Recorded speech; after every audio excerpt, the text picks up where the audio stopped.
Hi there, Mr. Hanna here for the last instalment of Mathsy Goodness for the probability chapter.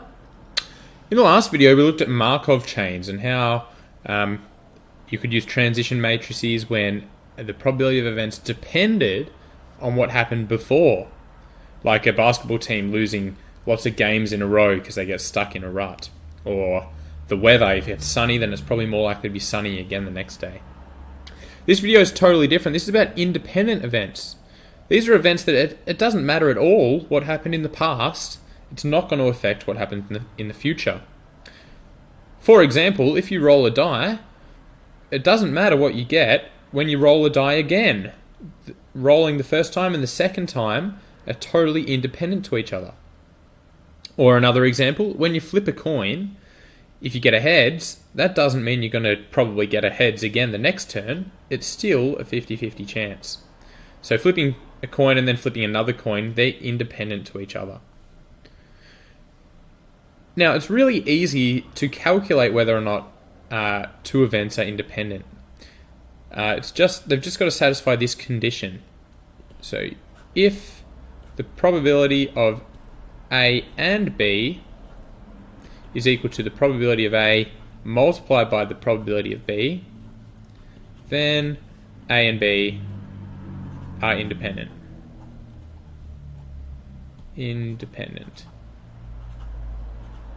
Whoops, they're independent. Oh dear.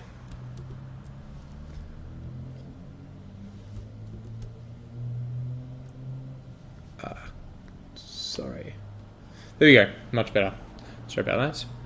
Okay, then they're independent. So let's do the coin toss example. So we're tossing a coin 2 times, and A is heads first toss, and B is heads second toss.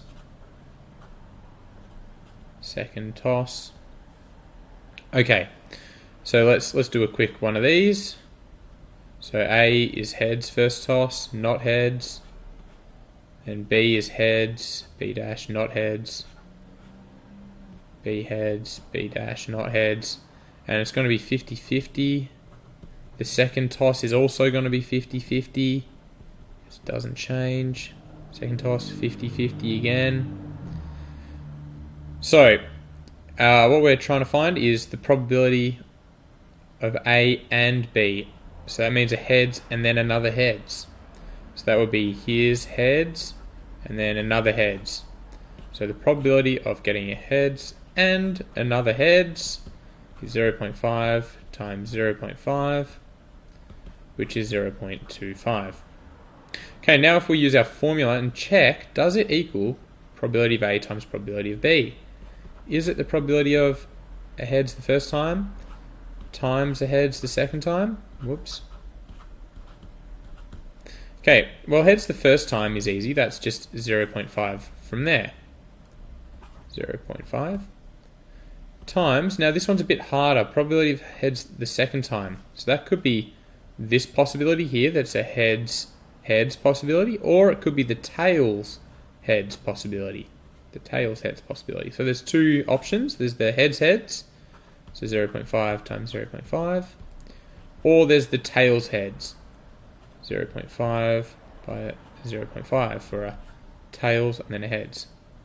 So we've got 0.5 times, that's 0.25 plus another 0.25 equals 0.5 times 0.5, which is 0.25. And yes, you can see that this bit is the same as that bit. So we have confirmed this.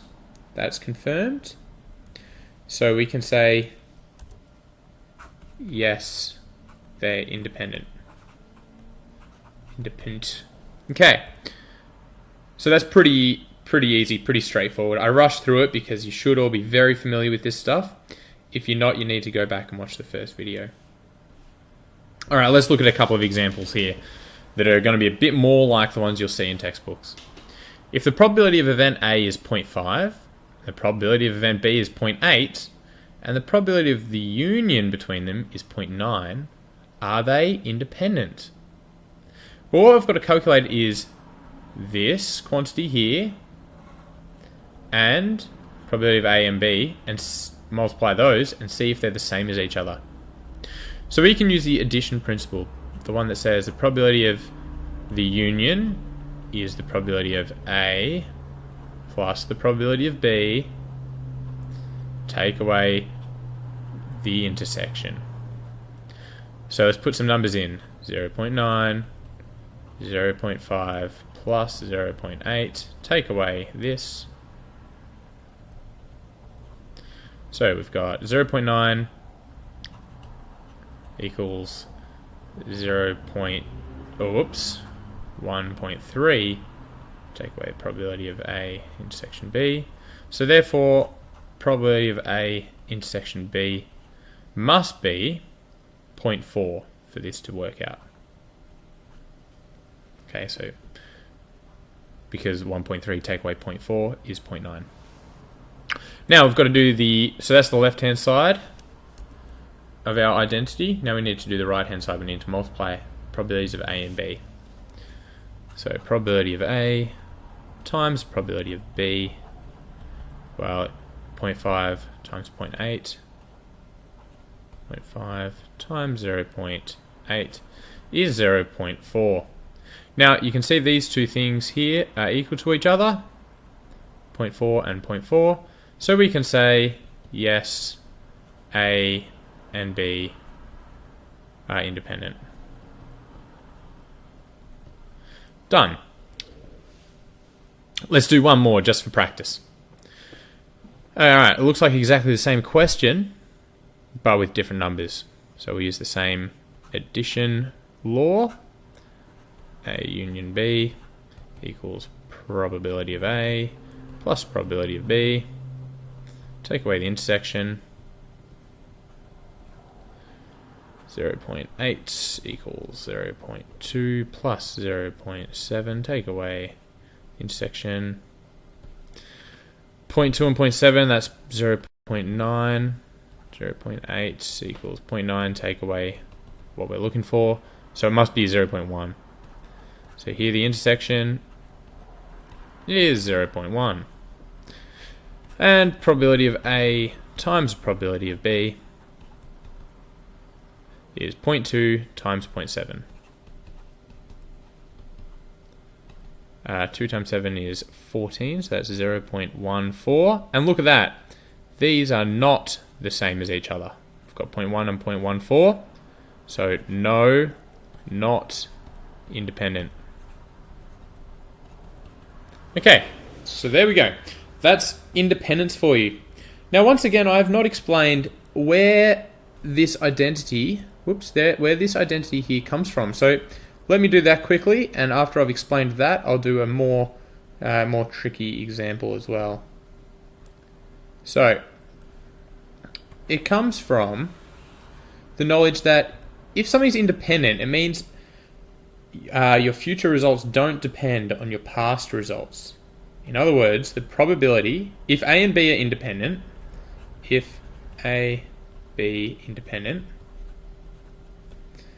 then the probability of A given that you know B, well, the given that B makes no difference because the future doesn't depend on the past.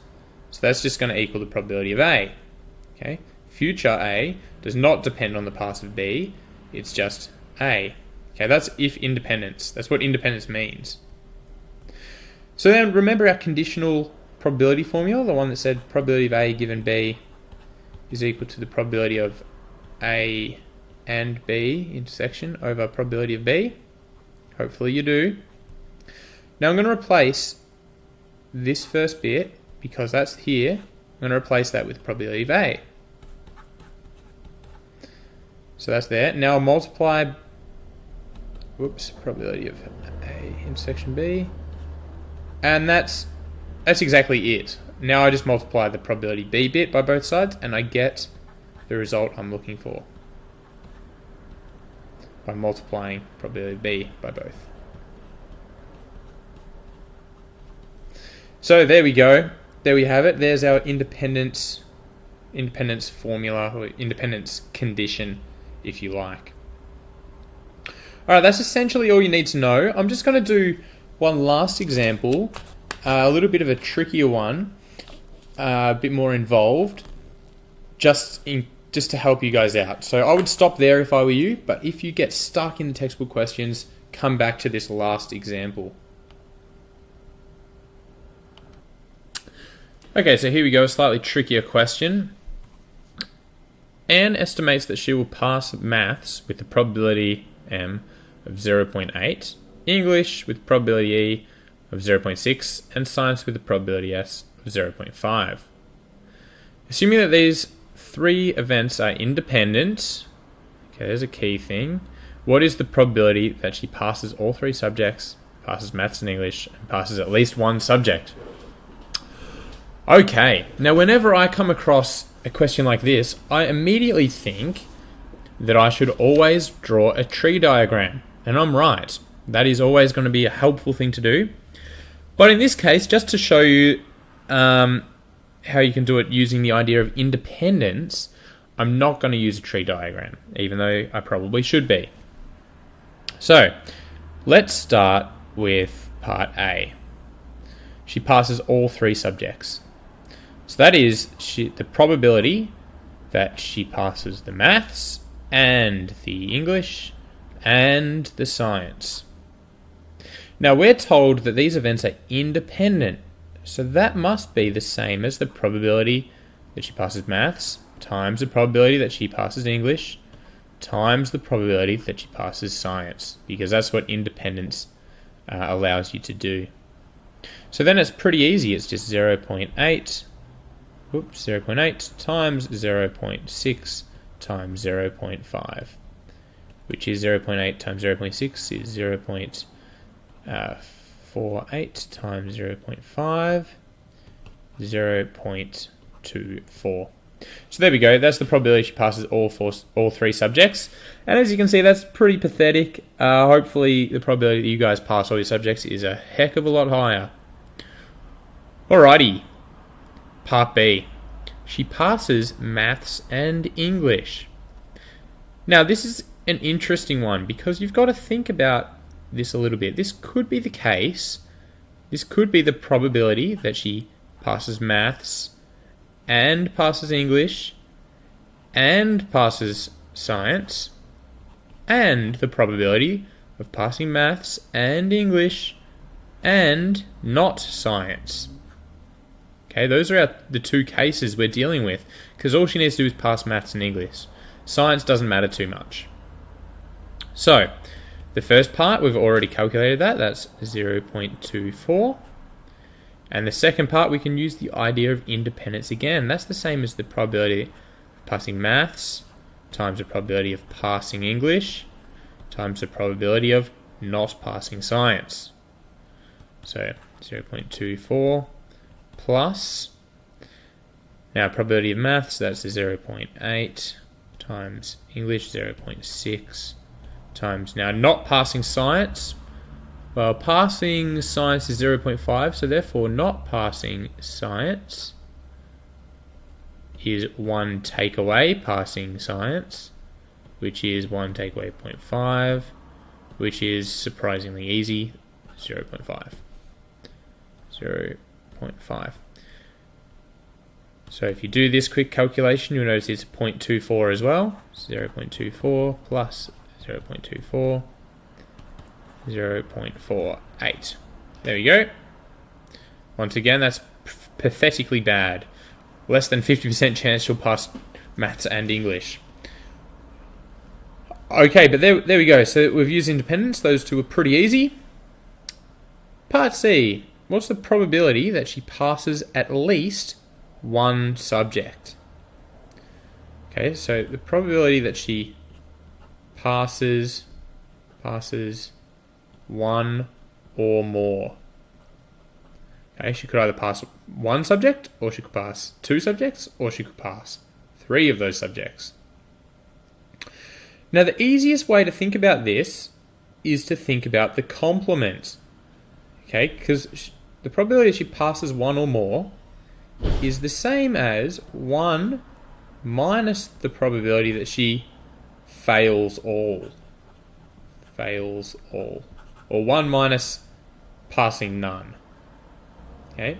So in other words, that's just 1 take away the probability of not passing maths, not passing English, and also not passing science. So it's pretty easy. Now we can use our independence idea again. Not passing maths, well, that's going to have to be 0.2. No, not passing. Sorry, let me write my independence statement again.